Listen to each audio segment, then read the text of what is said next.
Okay, welcome back to the Snap. Michael Heaver here, of course, alongside my co-host Patrick O'Flynn. Patrick, of course, first of all, how are you? Well, not bad. The sun's shining. I'm off out this afternoon, so summer has finally turned up on my doorstep anyway. Good stuff. Well, look, we've seen over the last few years, especially over the summer months, this illegal migration boat crisis continue to escalate. Predictably, it's got even worse in 2021. And we've now seen, Patrick, in a single day, this past Saturday, over 800 people in a single day come across from France to Kent on small boats, and the situation just continues to spiral even more out of control. So we've got two asylum crises in this country. There's the one that all the posh people in the media and politics go on about, which is taking place at Kabul International Airport, very distressing scenes. And all the posh people are pretending that we can sort it out by bringing to Britain, everyone who's out there, and obviously we can't. And then there's the migration crisis, the asylum crisis that the average person with common sense is more fixated on, that doesn't get much coverage in the media, and it is exemplified by these cross-channel boats, hundreds of young men most days now arriving. If they get apprehended or escorted into port, they claim asylum. Most will never go home. Astonishing number on Saturday. I was hearing rumours about 700 plus, and remember, the previous record was just under 600, and we went into the summer, I think the record for a single day was under 400. It's like that summer when Cohen Ovett kept breaking the world record for the mile. Readers or viewers of a certain age may remember. It's just, you wouldn't expect by the end of the summer the idea that you'd have a single day record of more than 800 arrivals just on that Saturday. And the Home Office went around proudly boasting, oh, but the French stopped 200 more, right? So there would have been 1,000. But if you think of those odds, 1,000 set off and more than 800 got here. So pretty good odds. That's not going to deter anyone at all. It's a disgrace. It's a shambles.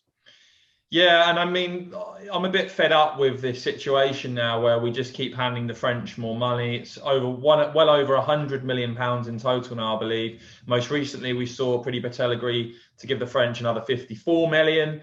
And as we give the French more money, it's clear that that isn't going to sort anything, because the numbers of those coming across continue to increase. And as you mentioned, I mean, on that Saturday, it was 828 people on 30 boats. The French intercepted 10, which I think actually is pretty pathetic. And I think British taxpayers have got the right to start asking serious questions about if we're being completely screwed over here.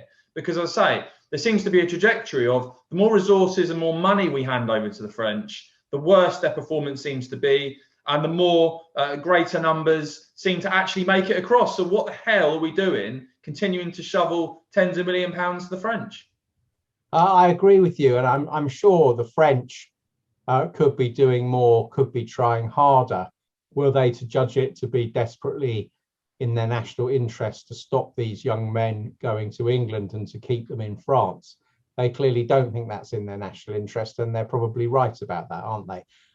So we have to solve this problem ourselves. We can't rely on another country's government. And until ministers grasp this nettle of setting up offshore processing, and people don't even set foot on the UK mainland unless or until their asylum application succeeds, which it shouldn't do because they've all come from a safe country. Until we do that, the pull factor is going to be there. And these crossings, I'm afraid the numbers, next year we could be talking 2,000 a day. The signal that's going out across Africa and the Middle East is, guys, this works. We get here, we get hotel accommodation or hostel accommodation, basic spending money. We never get thrown out. Free healthcare. Anything that will stop you is learning about your friends who've tried and failed and ended up on an offshore processing camp and then back to their countries of origin or back to another country they didn't want to be in. That's what will sort it out. But Boris Johnson isn't prepared to face the left-wing flack that such a system would get.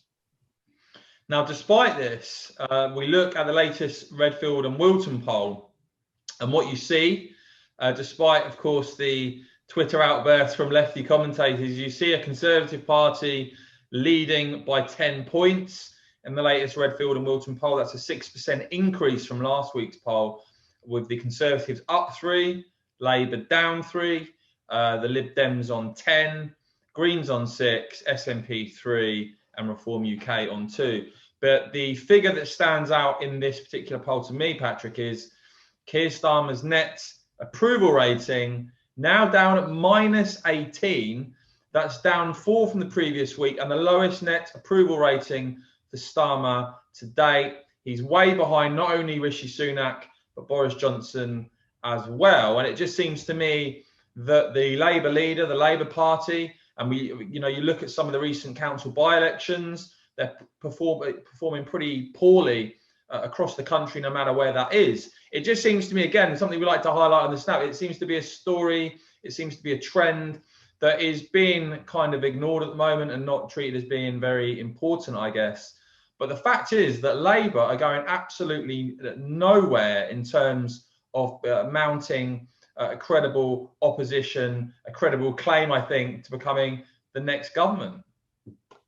That's absolutely right. The biggest chunk of potential floating voters at the moment are people who voted Conservative and are bemused, bewildered, angry by the chaos on immigration, by potentially the radical green agenda, by various other non-conservative things the government is pushing.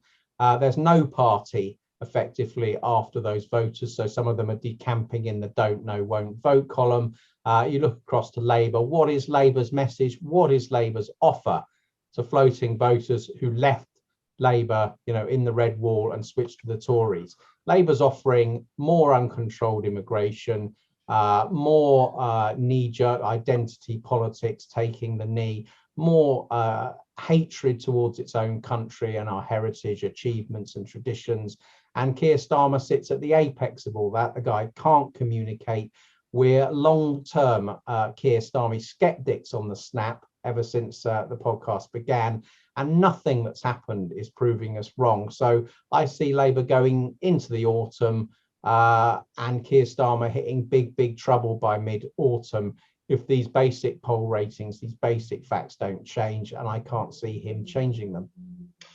Yeah, well, look, guys, we're hoping to have another episode of the Snap later this week. So do hit subscribe and the bell. And myself and Patrick will be back soon with another edition of the Snap. Thanks for watching. See you soon, folks.